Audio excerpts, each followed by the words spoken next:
voilà léegi maa ngi ci sama interface su compte damay def page bi en français pour nga ko maîtriser bu dee yow aussi lu nga gën a maîtriser def ko en français.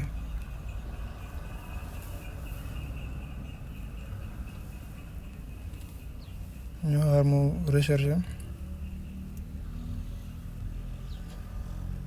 Donc voilà aussi après donc page bi nga en français te kii nga fi réserver un nouveau rendez-vous ci donc dafa page bi dafa sombre moo tax mais boo cliquer foofu di nga ko gis dafa réserver un nouveau rendez-vous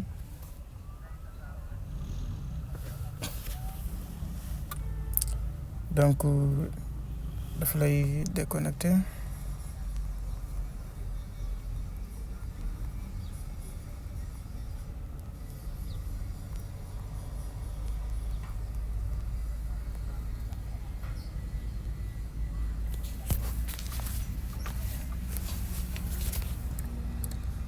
Voilà.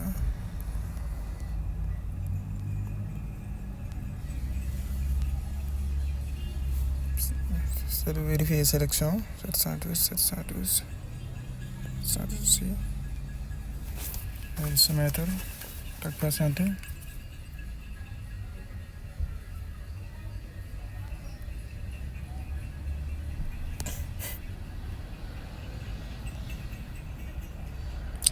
Voilà donc gis nga mi ngi nii léegi ñëw na léegi nga sélectionné location Dakar donc fii dafa ne do you have a Schengen visa on one of your passport ndax mos nga am visa Schengen ci sa passeport donc bu dee mosoo ko am da ngay cliquer non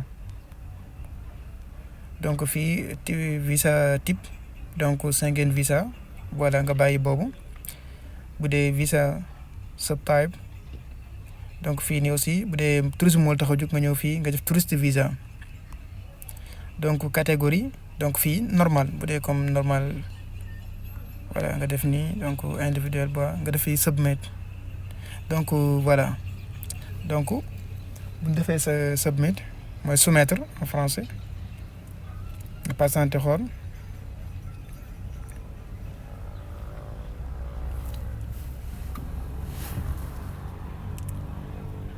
donc voilà donc après dara du ñëw parce que li tax mooy créneau yi dafa tijjeegul moo tax voilà donc li ma leen indiloon tey.